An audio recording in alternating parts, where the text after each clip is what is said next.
Halo guys, welcome back to my channel guys. Hari ini kita akan coba review motor Satria saya guys. Ini motornya udah jalan pemakaian jalan 17 tahun guys. Nah guys, kita akan segera review guys. Buat teman-teman yang baru bergabung jangan lupa like and subscribe. Oke guys, kita langsung buka guys tirainya guys.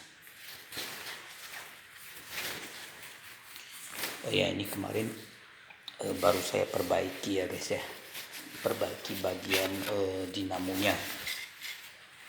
Kita akan coba review secara jujur ya guys ya, walaupun ini motor saya sendiri guys, bukan motor orang lain guys. Kita akan review jujur guys, nggak dilebih-lebihkan, nggak dibagus-bagusin guys ya. Kita akan review jujur. Kita akan mulai dari bagian ini guys, block coupnya guys, block head silindernya guys. Nah ini oil coolernya waktu tahun 2015 kayaknya guys, udah pernah ganti ya guys ya. Oil coolernya udah pernah ganti. Nah cuman ya kondisinya sekarang seperti ini guys. Nah kondisinya seperti ini ya, masih berfungsi sih.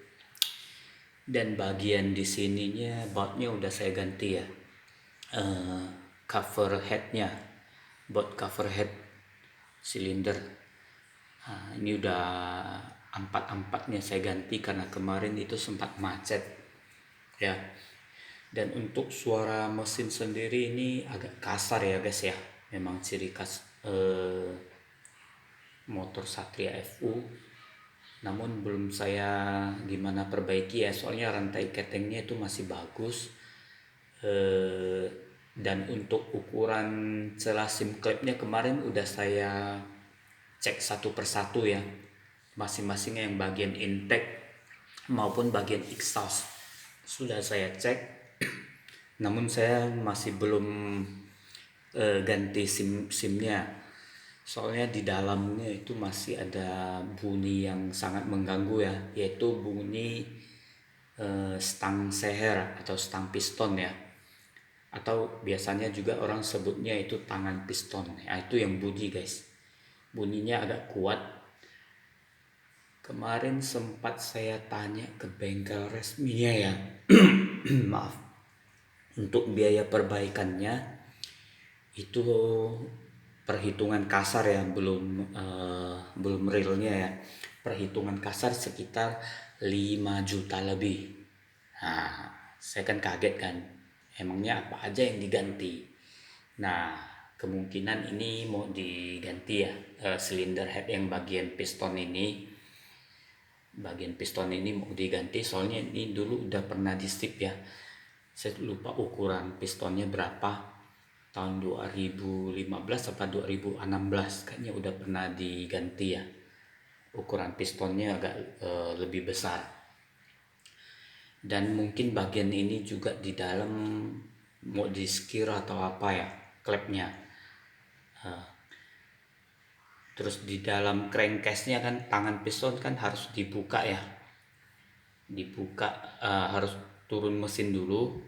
Biaya turun mesinnya kemarin saya cek di bengkel resminya itu untuk turun mesin aja guys, itu biayanya 350.000, belum biaya pemasangan part-part yang mau diganti ya. Itu stang piston, itu bearing aja ada 5 piece guys, belum yang lain-lain guys, gigi balancer apa segala macam guys. Nah ujung-ujungnya saya tanya biaya kasarnya itu habisnya berapa. Saya langsung tanya ke mekaniknya ya, kepala mekaniknya itu katanya ya perhitungan kasar lah 5 juta lebih. Waduh, saya sih nggak kaget ya, perkiraan saya itu paling ya 3 juta lebih, tahu-tahu meleset guys. Hitungan dari mekaniknya itu 5 juta lebih, itu jamin mesin kembali baru. Ini kan mau dibalikin ke standar ya. Kalau misalnya saya ganti stang sehernya atau stang piston ya, nah itu otomatis piston juga harus diganti. Nah mau nggak mau ini silindernya juga harus diganti ya. Kalau yang bagian ini saya belum tanya apa harus diganti atau enggak. Ya soalnya mau skir klepnya, klep sih udah saya beli ya kemarin ya. Cuman karena saya pikir kan sekalian aja lah. Dan kemungkinan ini saya mau tes dulu nih sebelum perbaikan besar ya, perbaikan turun mesin ya. Nah, ini kemungkinan saya mau bawa motor ini keluar kota dulu guys. Ya, untuk jarak tempuh yang kurang lebih bolak-balik bisa di atas hampir 700 km.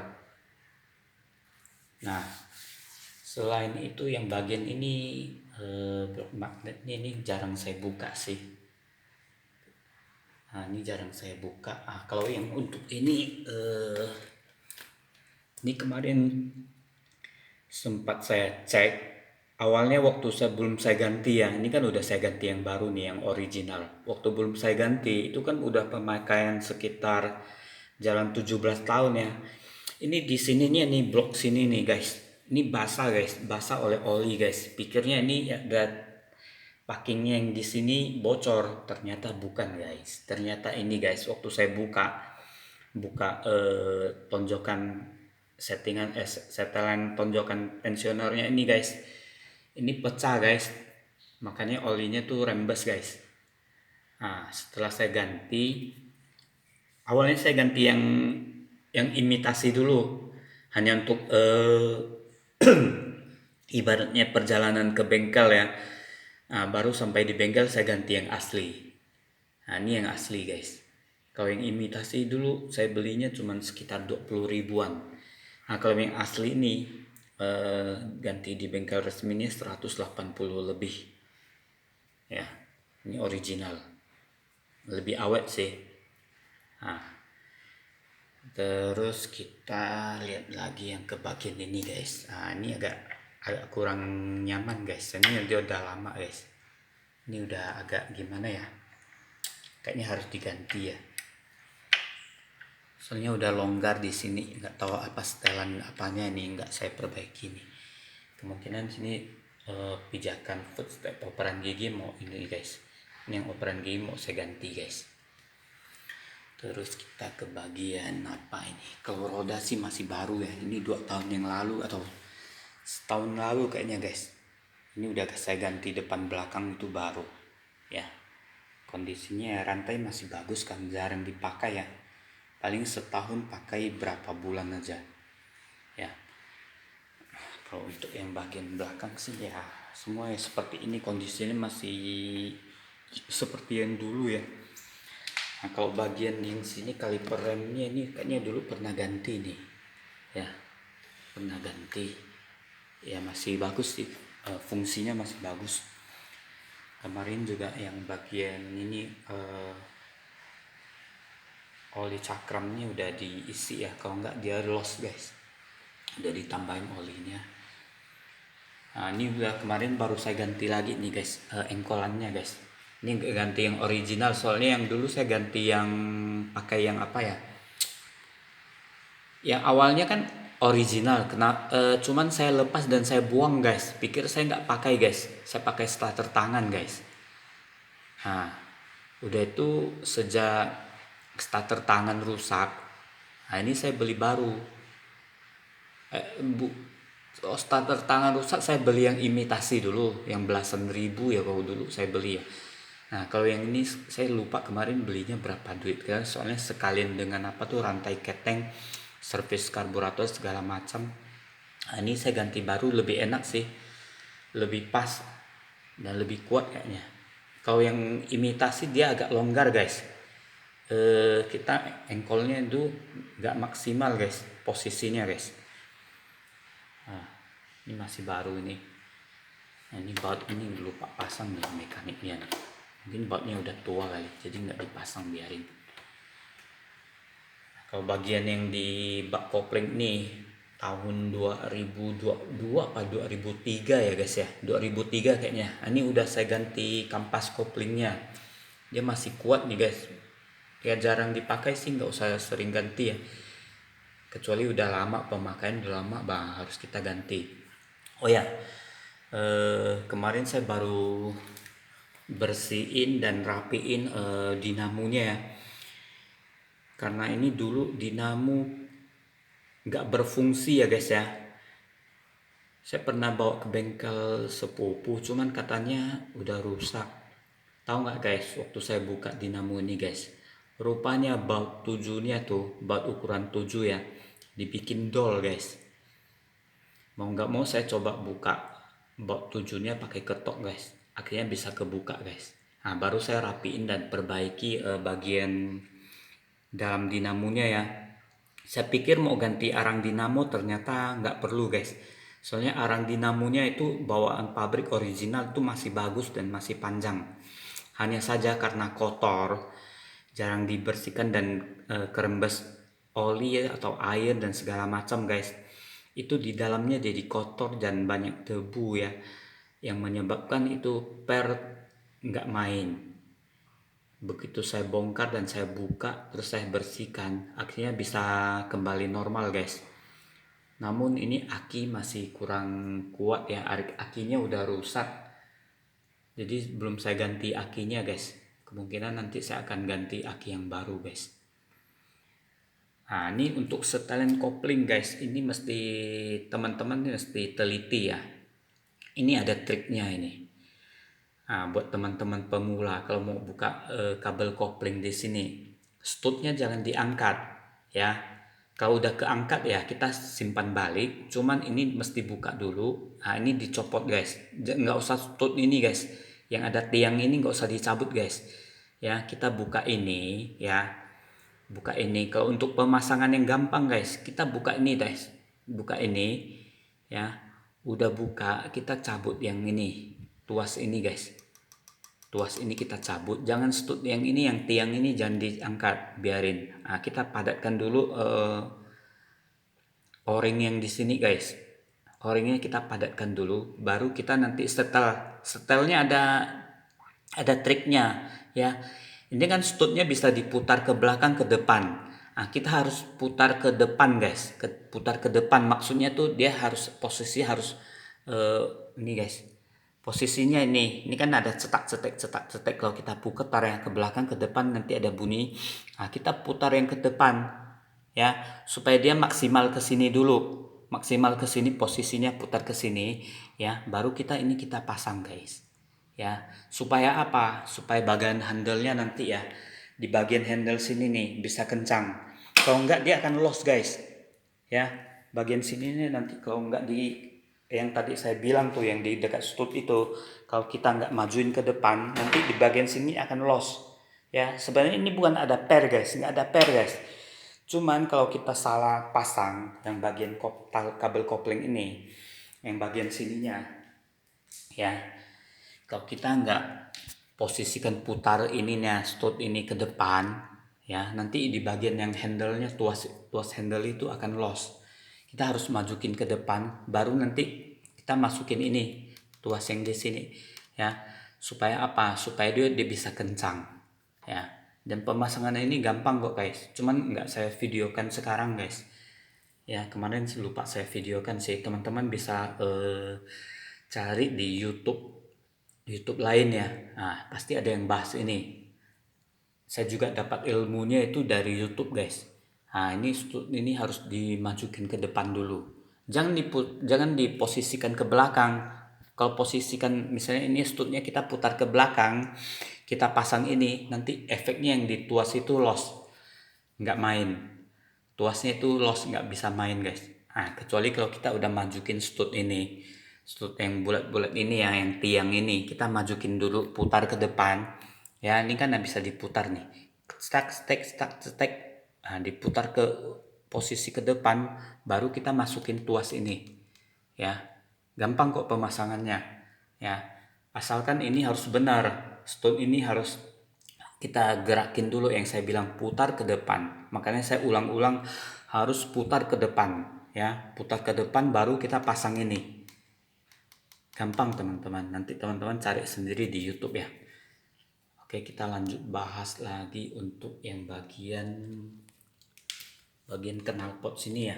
Nah, ini knalpot lehernya nggak pernah saya ganti ya guys ya, tapi masih awet. Kemarin waktu saya bongkar sendiri itu masih awet.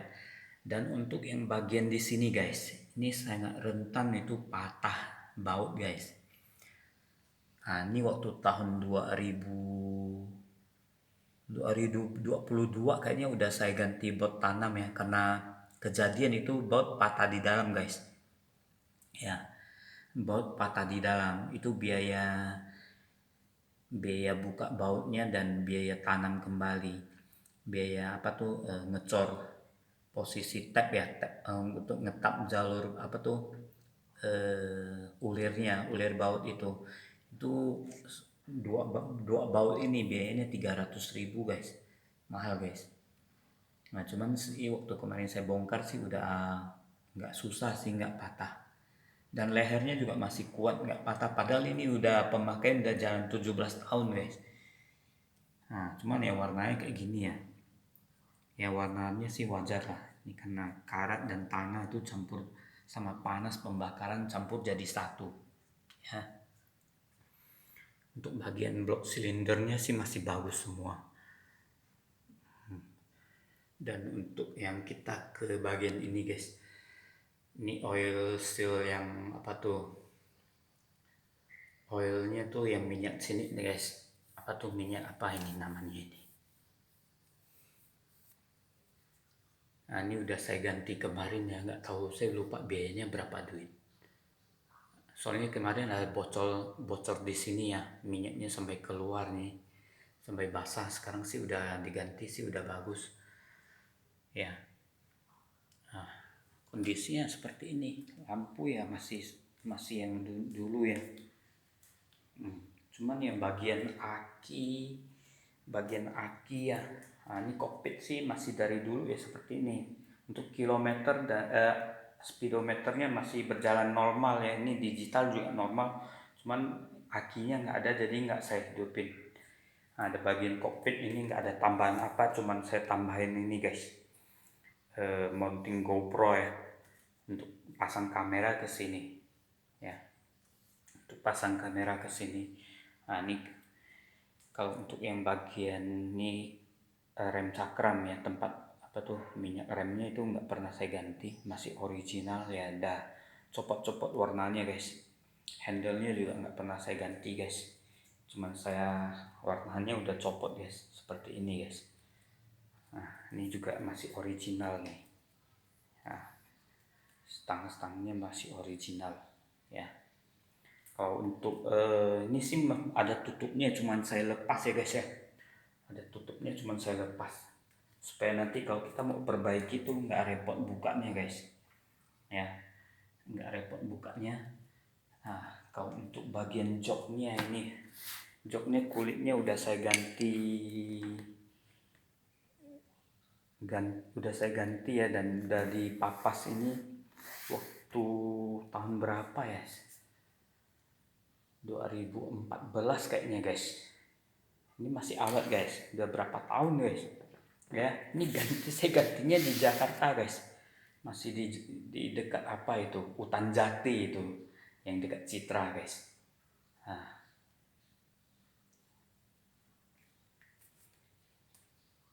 kondisinya seperti ini guys ya. Ini velgnya tuh masih original ya, nggak pernah saya ganti ya. Kondisinya ya pemakaian 17 tahun seperti ini sih wajar guys ya. Nah, untuk bagian yang di sini guys, plat ini, tempat plat ini udah saya buang guys ya. Nah, platnya saya pasang di ini, di sini, pasang di batoknya. Nah, kalau tempat platnya sih udah saya buang, soalnya saya lihat tuh agak gimana ya, kayaknya kurang srek gitu, jadi tempat platnya saya buang. Nah, jadi nggak mengganggu guys, jadi kita bisa lihat viewnya itu seperti ini ya, jadi itu nggak mengganggu guys. Nah seperti ini guys, ini hanya review jujur ya guys ya. Kalau untuk kondisi mesinnya, pemakaian jalan 17 tahun ya, jalan 17 tahun tuh mesinnya pasti udah kasar ya guys ya, cuman tetap saya rawat guys. Nah paling ya rantai keteng ya selalu saya ganti kalau udah agak berisik ya. Untuk sementara yang SIMnya belum saya itu ya, belum saya ganti karena saya lihat kemarin saya ukur celah klepnya itu masih standar lah guys ya. Saya pikir ya pakai dulu lah, kalau nanti kecuali nanti udah memang sangat berisik, nah, baru saya nanti lakukan perbaikan. Kayaknya akan lakukan perbaikan total guys. Perbaikan total itu mungkin ya turun mesin guys, turun mesin, benar-benar turun mesin, dan saya akan balikin ke eh, piston standar guys ya. Ini kan saya balikin ke piston standar. Nah, sambil ya kumpulin budget dulu guys. Ini soalnya budgetnya ini nggak murah guys. Ini kalau kita total hitung ya guys ya. Kemarin saya kan udah habis beli spare partnya, udah habis 1 juta lebih. Belum lagi perbaikan yang ringan-ringan kemarin habis sekitar 800-an. Kurang lebih udah 2 jutaan guys. Udah 2 juta lah, anggaplah 2 juta. Belum lagi nanti turun mesin yang saya bilang ganti stang seher segala macam itu butuh biaya 5 juta lebih. 5 juta lebih ya mungkin ya itu perhitungan kasar ya, soalnya pasti di dalamnya tuh pasti kalau udah buka stang seher dalamnya pasti ada yang terkena imbasnya guys. Nah, jadi perkiraan ya kasarnya hitungnya seperti itu guys. Kemungkinan nanti yang paling lebih saya utamakan dulu ya guys ya, saya akan mungkin ganti ini guys. Saya akan ganti yang ini dulu guys, operan giginya guys. Soalnya agak gimana ya, longgar guys, agak longgar, dia nggak gimana itu ya, nggak presisi guys. Kalau kita mau oper gigi agak susah guys netralnya guys. Yang paling ya seperti ini guys reviewnya guys. Nah, mudah-mudahan sih teman-teman sih bisa itulah ya puas ya. Soalnya janji saya tuh kemarin saya pengen review jujur ya guys ya, bukan review dibagus-bagusin, dilebih-lebihin, enggak. Ya kondisinya seperti ini, pemakaian jalan 17 tahun ya seperti ini guys. Oke guys, mungkin sekian dulu video dari saya guys. Terima kasih buat teman-teman yang sudah setia menonton. Jangan lupa like and subscribe. Thank you.